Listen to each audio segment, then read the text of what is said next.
Hello everyone, I am Preeti Malviya. Welcome to Kids Club Digital Class. आज के इस video में हम एक नया चैप्टर स्टार्ट कर रहे हैं, चैप्टर नंबर 12 फ्रॉम, ये ज्योग्राफी से है, chapter number 12. Name is resources and there types. Geography से रिलेटेड है. फर्स्ट चैप्टर ज्योग्राफी का फर्स्ट चैप्टर है रिसोर्सेज एंड देयर टाइप्स. आपने रिसोर्स के बारे में पढ़ा है. रिसोर्स क्या होते हैं? मीन्स कई चीज़ों को हम यूज़ करते हैं, है ना. बहुत सारी चीज़ों को आप यूज़ करते हैं, तो जो चीज़ें हमारे लिए यूज़फुल होती हैं, है ना, वही चीज़ हमारे लिए रिसोर्स बन जाती है. तो सीधी सी बात है, रिसोर्स मतलब जिन चीज़ों को हम यूज़ करते हैं जो हमारे लिए उपयोगी होती हैं, यूज़फुल चीज़ों को हम रिसोर्स कहते हैं. ठीक है. अब इसके आगे हम डीप में पढ़ते हैं. In this chapter we will study about value of resource. Resource की क्या वैल्यू होती है, resources and development and types of resources.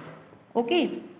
अब रिसोर्स तो हमको मालूम है कि जिन चीज़ों की जो चीज़ें हमारे लिए यूज़फुल होती हैं उसको हम रिसोर्स कहते हैं, वही हमारे लिए रिसोर्स हो जाती हैं. Introduction. Natural resources are the things which occur naturally with the help of human. Natural resource हम उसको कहते हैं कि जो कि ह्यूमन की विदाउट ह्यूमन की हेल्प से हमको नेचर में जो मिले हुए हैं, without efforts of the man. Means जो चीज़ें हमको नेचर में मिली हुई हैं वो नेचुरल रिसोर्स हैं. Like water, air, light, solar, sunlights, ये जितनी भी चीज़ें हैं जो हमको नेचुरल में, प्लांट्स हैं, है ना, ये सब चीज़ें हमको नेचर में मिली हैं, इसलिए नेचुरल रिसोर्स होते हैं. These resource are a kind of wealth for the human beings. Human beings के लिए वेल्थ है ये. And every resource has its own utility. और हर रिसोर्स की अपनी एक यूटिलिटी होती है, उपयोगिता होती है. कोई भी चीज़ जिसको हम यूज़ कर रहे हैं जो हमारे लिए उपयोगी है ना, तो हर चीज़ की अपनी एक उपयोगिता होती है, यूटिलिटी होती है. The natural resource as soil, rock, vegetation, mineral etcetera are available in a large quantity. और ये हम देखते हैं कि नेचुरल रिसोर्स जो हैं, जैसे सॉइल है ना, ये लार्ज क्वांटिटी में सॉइल है, रॉक्स है, वेजिटेशन है, मीन्स प्लांट्स हैं, मिनरल, ये लार्ज क्वांटिटी में हमारे नेचुरल सोर्स हैं. These bounties are used by us to meet our day to day environment. और ये जो गिफ्ट्स हैं, जो बाउंटीज़ हैं, ये हमारे रोज के रिक्वायरमेंट के लिए, आवश्यकता के लिए यूज़ होते हैं. Early man was completely depend upon the environment. और हम जो अर्ली मैन था ये fully depend on the natural environment. Early man fully, totally रूप से नेचुरल इन्वायरमेंट पर डिपेंड रहता था. मीन्स खाने के लिए भी वो कोई भी जो फल वगैरह रहते थे, कंदमूल वगैरह रहते थे, वो खा लेता था. रहने के लिए किसी प्रकार की केव्स में रहता था. ओढ़ने के लिए वो बाग्स वगैरह और लीव्स का वो यूज़ करता था. तो वो fully depend on the environment. As he was not familiar with the utility and application of these bounties of nature. और वो मतलब इसकी यूटिलिटी से, मीन्स जो नेचुरल थिंग्स हैं उनकी उपयोगिता से वो इतना फैमिलियर नहीं था. Man has learn with the passes of time. और जैसे जैसे टाइम पास होता गया उसने नेचुरल चीज़ों से ही किस प्रकार कोई दूसरी चीज़ बनती है उसने यह सीखा. How to transform these bounties to nature into useful things. मतलब किस प्रकार नेचुरल थिंग को हम दूसरी थिंग्स में कन्वर्ट कर लेते हैं. जैसे कि लकड़ी हमारे लिए यूज़ तो होती है, जलाने के लिए होती है, पर हम उस लकड़ी के क्या बनाते हैं, दूसरी चीज़ों के लिए हम क्या इस्तेमाल में आती है. जैसे उसके बेड्स बनते हैं, फर्नीचर्स वगैरह बनते हैं, इन चीज़ों में यूज़ आता है. तो अर्ली मैन ने इन चीज़ों को सीखा कि हम नेचुरल रिसोर्स को हम किस प्रकार दूसरे रूप में हम कन्वर्ट कर सकते हैं. ओके.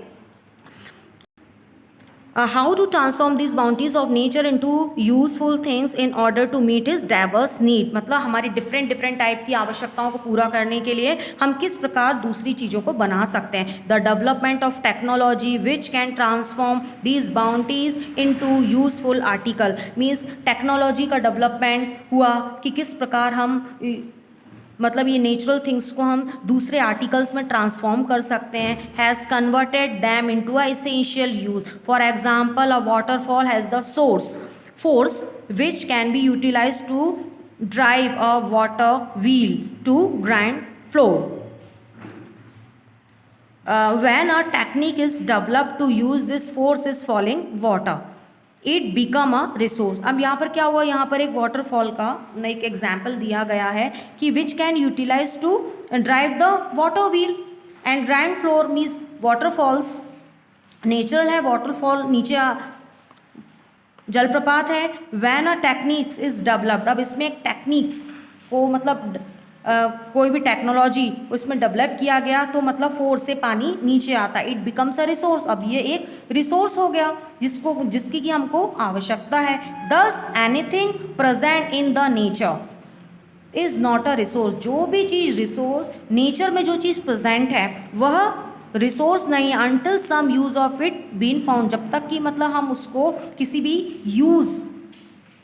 किसी भी प्रकार का हम उसमें यूज़ न कर लें, है ना। कहने का मतलब ये है कि नेचुरल थिंग को जब हम दूसरी चीज़ों में जब हम कन्वर्ट करते हैं तो उसकी उपयोगिता बढ़ जाती है, और हर चीज़ की अपनी एक उपयोगिता होती है, वही रिसोर्स कहलाती है। ठीक है, वैल्यू ऑफ रिसोर्स, यहाँ पर रिसोर्स की वैल्यू बताई गई है। Resource has value attached to which can be of different type के वैल्यूज़ हैं। देखिए, legal value, aesthetic value, ethical value और economic value. Legal value means हम जिसको कानूनी मूल्य कहते हैं। Legal value of an article depend on the importance given to it by the government. ये एक कानूनी मूल्य वो चीज़ होती है मतलब एक कि जो कि गवर्नमेंट के द्वारा इसका एक इम्पोर्टेंस होता है। ठीक है, फॉर एग्जाम्पल जैसे कि the clean air act pass in Delhi stipulates that all vehicle must have a pollution free certificate. अब यहाँ पर एक क्लीन एयर एक्ट पास किया गया दिल्ली में कि मतलब और इसी शर्त पर कि मतलब जो व्हीकल्स जो चलेंगे व्हीकल्स के लिए कि पॉल्यूशन फ्री सर्टिफिकेट्स यहाँ पर है, वही मतलब वो क्लीन एयर एक्ट यहाँ पर पास किया गया। Thus this law gives a legal value to air, और ये जो कानूनी मूल्य जो है ये एयर के लिए था कि मतलब हमारा वातावरण शुद्ध रहे, साफ रहे। In the same way laws are pass for the protection और utilisation to other boundaries of nature, मतलब ये नेचर को प्रोटेक्ट करने के लिए ये नियम बनाया गया था। Such as rivers, lake, forest, wild life etcetera. जी जैसे रिवर्स का पानी खराब नहीं हो, लेक्स वगैरह, फॉरेस्ट है, वाइल्ड लाइफ वगैरह है, फॉरेस्ट काटे जाते हैं, वाइल्ड लाइफ बहुत से हम जो जानवर रहते हैं अपने हमारे जो वाइल्ड एनिमल्स वगैरह रहते हैं इनका शिकार करते हैं, तो इनके लिए इन सबको प्रोटेक्ट करने के लिए सरकार के द्वारा एक्ट बनाए गए हैं। ठीक है, जिससे कि हमारी ये जो वैल्यूज़ वगैरह जिससे कि हमारा नेचर बैलेंस रहे।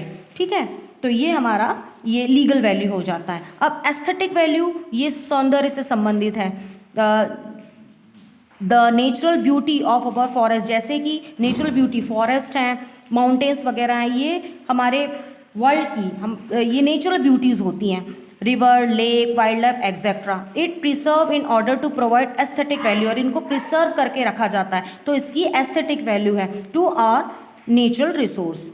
The importance attach to the cleaning of mountains, अब इसमें कौन सा इम्पोर्टेंस है, इसका महत्व क्या है कि हमको माउंटेन्स, रिवर इनको क्लीन करके हमको रखना है। Is a step in this direction. Ethical value is नैतिक मूल्य। By ethical value is mean the moral value attached to human conduct and behaviour concern with the preservation of natural resource. Natural resource को preserve करना ये हमारी ethical value है, such as national park, forest resource and not over using them. इस national park को सुरक्षित करना, forest resource इसको सुरक्षित करना, तो ये हमारे इथिकल वैल्यूज़ होती हैं। इकोनॉमिक वैल्यू, इकोनॉमिक मीन्स आर्थिक मूल्य। Any natural material use for production has an economic value. कोई भी मटेरियल जो हमारे प्रोडक्शन के लिए यूज़ किया जाता है, नेचुरल मटेरियल, उसको हम इकोनॉमिक वैल्यू कहते हैं। For example providing electricity, building of road, developing modern methods of agriculture, etc. has economic value as they help in enriching economic life। जो कि हमारी आर्थिक जीवन को enrich means आगे बढ़ाने के लिए important है। A thing which is not considered useful at present does not form a part of the resource। कोई भी चीज़ वो उपयोगी नहीं होगी जब तक कि वह एक रिसोर्स है। However, as and when a use for it has been found, it becomes a resource। For example, a plant is in the forest may not be resource। Plant resource नहीं हो सकते if its use had not been found, but if it is revealed that it has some medicine value. अब कुछ plant से जब हमको medicine मिलती है, इट बिकम्स अ रिसोर्स, तो वो रिसोर्स हो गए। प्लांट से हम प्लांट से बहुत प्रकार की हमको मेडिसिन मिलती है, बहुत सारे हमको बहुत सारी चीज़ें मिलती हैं, जैसे हमारे वुड है, वुड पल्प है, ये सब चीज़ें हमको मिलती हैं, तो वो चीज़ें रिसोर्स हो जाती हैं। So the bounties of nature can become a resource when the inhabitants of that region have acquired necessary knowledge and skill to use them for fulfilling their different needs। और इसीलिए ये जो नेचर बाउंटीज़ होती हैं, इनको हमको दूसरी चीज़ों में कन्वर्ट करने के लिए हमको नॉलेज, स्किल्स की ज़रूरत होती है, हमारी बहुत सारी आवश्यकताओं को पूरा करने के लिए, कि हम उसको दूसरी चीज़ों में कन्वर्ट कर सकते हैं। We can describe a resource as those articles found in the nature which can help to fulfill human requirements। और हम ये समझते हैं कि रिसोर्स वो आर्टिकल्स होते हैं जो कि नेचर में होते हैं और जो ह्यूमन की रिक्वायरमेंट्स को फुलफिल करते हैं। ओके, अब आगे आप लोगों को समझ में कि ह्यूमन रिक्वायरमेंट को फुलफिल करने वाली जो सोर्स होते हैं उनको हम रिसोर्स कहते हैं। Human needs are not alike at all place. सभी जगहों पर ह्यूमन नीड्स जो होती हैं वो एक जैसी नहीं होती हैं। हम सभी की आवश्यकताएं जो होती हैं वो अलग अलग होती हैं, एंड एट ऑल टाइम्स, हर समय पर वो चेंज होती रहती हैं। They vary not only from place to place और but also from time to time और प्लेस टू प्लेस, ये वारी है, डिफरेंट है, अलग अलग हैं। Vary means different. Human needs in reality depend on different factors. बहुत सारे फैक्टर्स पर ह्यूमन नीड डिपेंड करती है, such as natural environment and development in social, culture and technological aspects. For example, early man was not able to use most of the resource. Early time में early man बहुत सारे resource को use नहीं करता था, but with time he learn to use them. परंतु time के according उसने उसको यूज़ करना सीखा, and those things became a resource, और इसीलिए वो थिंग्स रिसोर्स बन गई। Similarly, mineral deposit in the continent of North America. Mineral deposit north America में है, वेयर वैल्यूलेस, जो कि वैल्यूलेस है, जिसकी कोई उपयोगिता नहीं है, ठीक है ना। For the natives as they did not know how to use them. जब तक कि हम उसका यूज़ नहीं करें, किसी भी चीज़ का, किसी भी रिसोर्स का जब तक हम यूज़ नहीं करते हैं, वो वैल्यूलेस रहती है। When the Europeans went there, और जब यूरोपियंस वहाँ पर गए, नॉर्थ अमेरिका में गए, नॉर्थ अमेरिका में मिनरल डिपॉजिट बहुत सा था, मतलब मिनरल के भंडार थे, और वो लोग उसको नहीं जानते थे। परंतु जब यूरोपियंस वहाँ गए, दे एक्सप्लोर्ड एंड डेवलप, और तो उन्होंने एक्सप्लोर किया, उसको खुदाई की, and develop the mineral deposit, और मिनरल डिपॉजिट को डेवलप किया। So this become a resource, और वो क्या बन गए, रिसोर्स बन गए। नेक्स्ट वीडियो में हम आगे का देखेंगे। Thank you.